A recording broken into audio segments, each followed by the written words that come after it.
십자가에 대한 이야기를 나눌 것입니다. 우리가 바라보는 십자가, 우리가 오늘 어떻게 십자가를 다시 묵상하고 바라볼 수 있을까, 이런 얘기를 나누려고 하는데요. 그 이유는 예수님께서 이 땅에 왜 태어나셨을까? 십자가를 위해서, 십자가 지시기 위해서 태어나셨다고 말을 할 수 있기 때문입니다. 다시 말해서 이 십자가는 예수님의 최종 목표였습니다. 예수님께서 이 땅에 오시고 33년의 삶을 사시면서 그동안의 공생애와 사생애를 사신 이유가 이 한순간 십자가를 위해서 존재했다는 것입니다. 그러므로 이 십자가는 복음에 대한 핵심이고 본질입니다. 예수님께서 왜 십자가를 지셨는지, 어떻게 십자가를 지셨는지, 그리고 누구를 위해서 십자가를 지셨는지를 살펴보는 것은 곧 우리가 믿는 예수님, 그리고 그 복음이 왜 중요한지를, 왜 우리에게 기쁜 소식이 될 수밖에 없는지를 알 수 있는 그런 유일한 방법입니다. 하지만 우리는 시간과 공간의 한계 때문에 예수님이 십자가를 지신 모습을 볼 수가 없습니다. 2000년의 한계에, 그리고 유대라는 그 공간, 우리는 갈 수도 또한 볼 수도 없습니다. 단지 우리가 알 수 있는 것은 복음서에 남겨진 몇몇 기록뿐이고요. 이것을 통해서 이 십자가에 대한 이야기를 알 수 있습니다. 하지만 이번 특세 기간 동안에는요, 십자가를 지신 예수님을 조금 더 구체적으로, 객관적으로 살펴보려고 합니다. 이를 통해서 좀 이 복음의 진수를 만나보려고 하는데요. 이 성경에 나타난 5개의 시선을 통해서 십자가의 흔적을 쫓아봅니다. 그래서 이것이 왜 우리에게 진정한 복음인지, 우리에게 어떤 의미로 다가오는지를 살펴보려고 합니다. 그 첫 번째 시간, 오늘 살펴보려고 하는 이 첫 번째 시선은 바로 예수님의 옆에서, 십자가를 지신 예수님의 옆에서 본 이 구레네 시몬이라는 사람의 시선입니다. 구레네 시몬은 어떤 사람이었을까요? 이 다음 근에서 보시는 것처럼 십자가를 지신 예수님을 가장 옆에서 가까이에서 본 사람일 것입니다. 그런데 이 사람은 단지 시몬이라는 이름과 그 출신이 구레네, 지금으로 따지면 리비아의 트리폴리, 북아프리카죠. 이곳의 출신이라는 것 외에는 나타나 있지 않습니다. 이 마가복음에는 한 가지 더 단서가 있는데 이 사람의 아들들이 나타나 있어요. 우리 함께 21절의 말씀을 같이 한번 읽어보도록 하지요. 시작! 마침 알렉산더와 루포의 아버지인 구레네 사람 시몬이 시골로부터 와서 지나가는데 그들이 그를 억지로 같이 가게 하여 예수의 십자가를 지우고. 루포와 알렉산더의 아버지라고 이야기를 합니다. 그러니까 이 시몬을 잘 모를 수는 있지만 이 알렉산더와 루포라는 사람은 당시에 초대교회에서 어느 정도 알려졌던 사람들 같습니다. 그런데 이 사람의 아버지인 구레네 사람 시몬이 어떤 일을 감당을 했는가? 시골로부터 와서는요, 그 시골로부터 온 곳에서 예루살렘에 이르렀고, 예루살렘에 와서는 그리고 일종의 십자가를, 예수님 옆에서 십자가를 지고 가는 이런 일을 당하게 된 것입니다. 그런데 여기에서 우리가 눈여겨볼 단어가 한 가지가 있습니다. 그게 뭐냐면요, 억지로라는 단어입니다. 이 사람이 자원해서 십자가를 진 것이 아니라 억지로 십자가를 지었다는 건데요. 이 억지로라는 단어는 이 헬라어로 다음에서 보듯이요, 앙가리오라는 단어입니다. 이 앙가리오라는 단어는 강요를 당했다는 것입니다. 최근에 이 강제노역 징용에 대한 이야기가 많이 있지요. 지금 일종의 징용을 당한 것인데요. 이 당시 로마법에 따르면은 로마 군대는 강제적으로 아무 사람이나 불러다가 노역을 시킬 수 있는 권한이 있었어요. 5리 정도를 공짜로 갈 수 있게 할 수 있었는데, 바로 오늘 이 구레네 시몬이 그러한 로마 병정의 이 강제 징용을 당해서 억지로 십자가를 지게 된 것입니다. 그렇다면 이러한 십자가를 지고 같이 걸어갔던 이 시몬은 어떤 마음이었을까요? 어떤 사람이 이 사람을 가리켜서 이 사람은 장사치라고 얘기합니다. 달걀 장사를 했다라는 말이 있는데 잘 몰라요. 장사를 하러 6월절에 사람이 많으니까 이곳에 올랐다가 괜히 재수가 없어서 붙잡혀서 십자가를 옆에서 졌을 수도 있습니다. 어떤 사람은 이 사람이 얼굴은 흑인이지만 그 피에는 유대의 피가 섞여 있었기 때문에 개종한 유대인이던가 아니면 유대인 그 자체, 디아스포라 유대인이라서 유월절을 맞이해서 하나님 앞에 경건한 예배를 드리기 위해서 이곳에 왔다가 마침 예수님이 십자가 진 것을 어쩔 수 없이 같이 지고 가게 됐다라고 이야기를 하기도 합니다. 그런데 정확한 건 잘 몰라요. 하지만 확실한 거 한 가지는 있습니다. 가장 옆에서 가장 객관적인 시선으로 예수님을 잘 모르는 사람이고 타지 출신이었기 때문에 전혀 모르는 상태에서 예수님 옆에서 가장 객관적인 눈으로 예수님을 바라볼 수 있었다는 것입니다. 여기 플러스 기분은 별로 좋지를 않았어요. 왜냐하면 자기가 지고 싶어서 진 게 아니라 억지로 진 것이기 때문에 객관적 플러스 조금 부정적인 시각으로 예수님이 십자가 진 것을 옆에서 바라볼 수 있었다는 것입니다. 그런데 이렇게 예수님의 옆에서 가장 객관적인 시각으로 그리고 조금 부정적인 마음으로 십자가를 졌던 이 시몬에게 어떤 변화가 일어나는가? 이 사람들은 이 시몬에게 있어서 뭔가 심적인 변화와 영적인 변화가 일어났다고 하고요. 그리고 이분이 나중에 예수를 믿는 그리스도인이 됐다고 생각을 합니다. 그도 그럴 것이 이 로마서 16장에는 이런 구절이 나오는데요. 제가 한번 읽어보도록 하겠습니다. 주 안에서 택하심을 입은 루포와 그의 어머니에게 문안하라. 그의 어머니는 곧 내 어머니니라.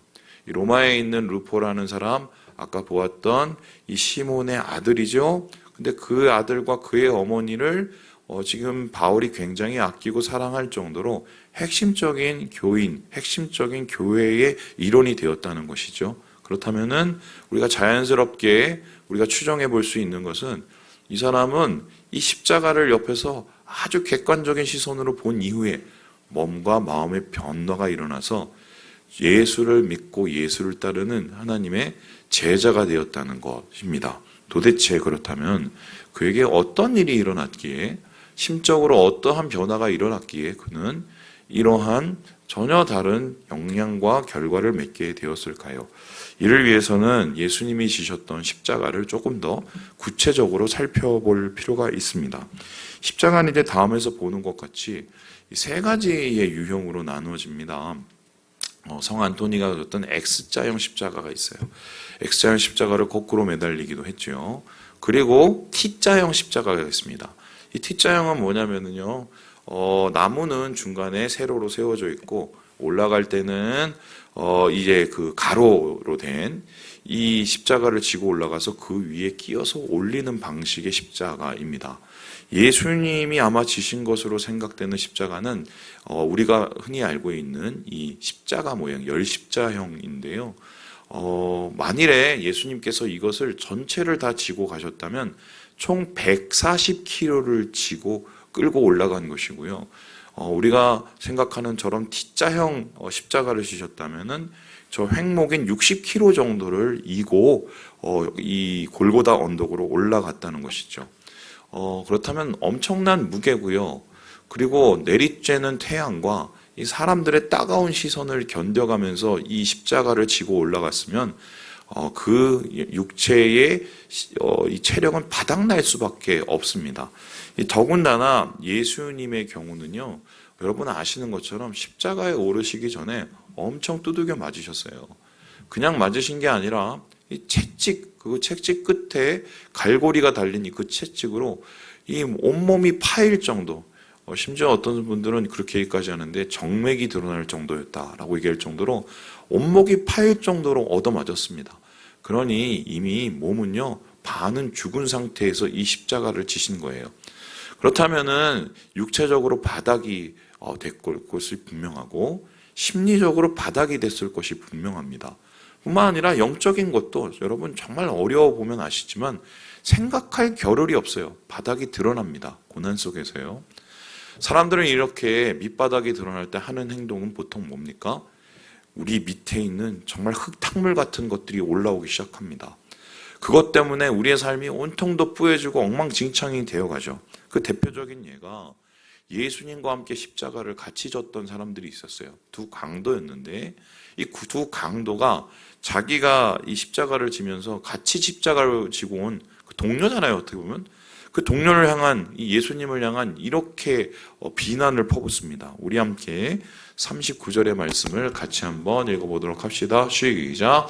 달린 행악자 중 하나는 비방하여 이르되 내가 그리스도가 아니냐 너와 우리를 구원하라 하되. 한마디로 조롱을 했습니다.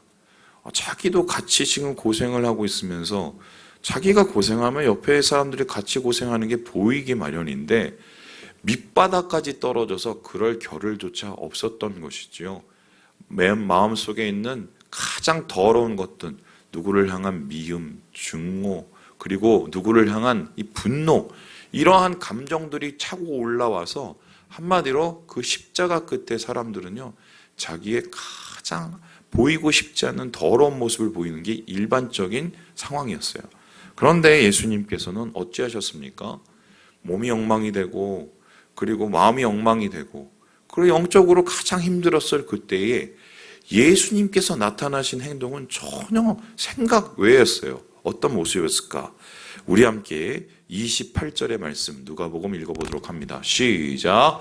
예수께서 돌이켜 그들을 향하여 이르시되 예루살렘의 딸들아 나를 위하여 울지 말고 너희와 너희 자녀를 위하여 울라. 예수님께서 십자가를 지고 올라가실 때 많은 사람들이 따라왔어요. 구경하러 온 겁니다. 옛날부터 불구경, 나만 되는 구경을 그렇게 좋아하지요. 그런데 이렇게 따라오는 사람들 중에서는 예수님과 관계된 사람들이 있었어요. 예수님의 어머니, 예수님의 친척, 그리고 예루살렘에서 예수님의 그런 은혜를 받은 사람들. 그 사람들 올라오면서 그냥 몰래 눈물을 흘리면서 훌쩍이고 올라가면서 눈물을 흘리면서 따라가고 있었습니다. 그런데 예수님께서는 그들의 눈물을 보시고는 뭐라고 그러셨냐면 그 모습에 감동을 받고 그 모습에 마음이 따뜻해져서 예수님께서 고맙다는 말씀을 하신 게 아니고요. 오늘 뭐라고 그러셨냐? 울지 마. 지금은 울 때가 아니야. 나중에 진짜 올 때가 오면 그때 울어라고 얘기를 합니다. 이게 어떤 말이냐면 예수님께서는 십자가에 오르시면서 무엇을 보고 계셨냐? 40년 후에 이 예루살렘이 모두 무너져서 성전이 돌 위에 돌 하나 남지 않고 여기에 있는 모든 사람들이 한마디로 죽을 그 최후의 멸망을 보고 계셨어요. 그때의 기록을 보면 어느 정도였냐면 사람들이 먹을 게 없어갖고요. 자기 자식을 삶아 먹었고요. 그리고 심지어는 거기서 행악자들이나 강도들을 위해서 자기 자식의 삶아 먹은 그거를 반을 떼주고 남았다는 그러한 기록이 있을 정도로 처참한 모습이 있었습니다. 근데 예수님께서는 이 십자가에 오르시면서 자기도 지금 감당하기 힘들어 죽겠는데 30년 후의 일을 40년 후의 일을 얘기를 하고 계세요. 날 위해서 울지 마. 더 처참한 일이 일어났을 텐데 그때 그 너희 자식들을 그 고난을 당하는 자식들을 위해서 울라고 하셨어요. 일종의 죄송한 말씀으로 오지랖이죠. 자기도 힘들어 죽겠는데 자기 몸은 안 아낍니다. 남 생각을 먼저 합니다. 배려를 해요. 여러분 이런 모습을 보고 이 시몬이 어떤 생각을 했겠을까요? 이 사람 도대체 뭐 하는 사람이야? 아니 나는 힘들어갖고 지금 자기 코가 석잔데 나도 힘들어갖고 지금 올라가고 지금 겨우 올라가고 있는데 아니 남 걱정하고 앉았어? 남 배려하고 앉았어? 이 사람은 도대체 어떻게 된 영모냐? 아마 되게 의아해했을 것이 분명해요. 그리고 나서는 예수님께서 그 사람들과 함께 골고다에 올라가셨어요. 골고다에 올라서서 자기 옆에서 함께 그 십자가를 따라오고 있었던 사람들을 향해서 이렇게 얘기를 했습니다. 우리 함께 누가복음 23장 34절을 읽어보겠습니다. 시작. 이에 예수께서 이르시되 아버지 저들을 사하여 주옵소서. 자기들이 하는 것을 알지 못함이니이다 하시더라. 그들이 그의 옷을 나눠 제비 뽑을세. 자기를 때렸던 사람이거든요. 채찍질했던 사람이거든요. 옆에서 끌고 오면서 계속적으로 강압적으로 예수를 몰아쳤던 사람들입니다. 그런데 그 사람들을 향해서 예수님께서 뭐라고 얘기를 하십니까? 주님, 아버지 용서해 주세요. 왜 용서를 합니까? 자기가 한 것을 모르고 저랬습니다. 이 사람들 지옥 갈 걸 걱정하고 있었던 거예요. 아니, 자기는 지금 바로 죽음의 문 앞에 서서 자기는 지금 몸이 완전히 다 무너져 내려가고 마음은 완전히 파괴가 돼가고 영혼은 완전히 밑바닥인데 아니 자녀들을 위한 걱정, 그리고 자기 죽인 사람들을, 자기를 때린 사람들을 위한 걱정과 용서를 합니다. 이게 도대체 어떻게 된 영문이지? 아마 이러한 모습을 가지고 이 시몬은 굉장히 고민을 했을 것이 분명해요. 그리고 시몬은 예수님의 옆에서 십자가를 지고 올라갔고, 예수님이 십자가 위에서 달린 모습을 보았고, 예수님이 죽은 모습을 모두 보았습니다. 그리고 내린 시몬의 마음속에 결론은 무엇이었을까요? 이 사람의 영혼의 밑바닥엔 과연 무엇이 있었을까? 도대체 감당할 수 없는 육체의 밑바닥, 마음의 밑바닥, 영혼의 밑바닥, 우리 속에는 그러한 부정적인 감정들과 분노가 타오르고 있는데, 도대체 이 사람의 이 마음의 근저, 이 영혼의 밑바닥은 과연 무엇이 있었을까? 한 가지 단어가 떠오를 수밖에 없었어요. 사랑이었어요. 예수님 왜 십자가를 지셨냐? 사랑해서 지신 겁니다. 사랑해서 그걸 다 견뎌낸 겁니다. 자기와 함께 걸어온 그 많은 여자들, 심지어는 자기를 그렇게 핍박하고 때리고 자기의 몸을 으깬 그 사람들을 사랑하니까 그 십자가를 진 거예요. 이에 대해서 리처드 보캄이라는 목사님이 이렇게 얘기를 하는데요. 우리 같이 한번 읽어보도록 하지요. 시작. 고난은 예수님으로 하여금 자신의 이익만을 생각하게 만들지 못했다. 다른 사람들과 달리 예수님은 고난에도 불구하고 타인을 배려하는 영적 능력을 잃지 않았다. 예수님은 십자가에서 죽어가는 순간에도 주변의 모든 사람들을 배려하고 사랑을 베푸셨다. 예수님께서 고난을 이겨낸 것은 바로 사랑 때문이었다. 여러분, 고난을 좋아하는 사람은 아무도 없습니다. 고난 속에서 우리는 정말 괴롭고 우리의 마음속에 가장 힘든 순간을 경험하게 되죠. 그런데 고난이 주는 유익도 있습니다. 어떤 유익인가요? 고난을 통해서 우리가 성장하기도 하고 자라나기도 하지만, 고난을 통해서 누가 나를 진짜 사랑하는지, 누가 진짜 내 옆에 있는지, 누가 정말 나를 아끼는지를 알 수 있어요. 가장 그 고난의 순간에 내 손을 잡아줬던 그 사람, 나를 위해서 그것을 함께 당하는 그 사람이 나를 사랑하는 사람이거든요. 예수님께서 왜 십자가의 현장에 있으셨고 십자가를 지시고 올라가셨을까요? 우리가 인생에서 당하는 모든 고난, 죽음의 고난, 우리가 당하는 모든 조롱의 고난, 우리 육체의 연약함의 고난, 거기에 함께 있어 주시기 위해서였어요. 사랑해서 견딘 겁니다. 사랑해서 그 길을 올라간 거예요. 이 모습을 바라본 시몬은 마음속에 뭔가 뜨거운 것이 올라왔겠죠. 그리고는 자기가 하던 것들을 내려놓고 예수를 따르기로 결정하게 된 것이다. 저는 그렇게 생각을 합니다. 이러한 모든 모습을 가지고 이 로마서에서 바울은 이렇게 얘기를 하는데요. 우리 함께 5장 8절을 읽고 마무리해 보겠습니다. 시작. 우리가 아직 죄인 되었을 때에 그리스도께서 우리를 위하여 죽으심으로 하나님께서 우리에 대한 자기의 사랑을 확증하셨느니라. 주님이 우리에게 자기 사랑을 증명하시기 위해서 이 길을 걸으셨고요. 그것을 바로 구레네 시몬은 보았던 겁니다. 여러분, 십자가는 사랑입니다. 사랑해서 십자가를 지셨습니다. 우리를 사랑해서 십자가 지셨다는 것 기억하시고, 오늘 주의 십자가 사랑을 묵상하시면서 살아가시는 우리 모든 형제 자매들 되시길 주님의 이름으로 축원합니다.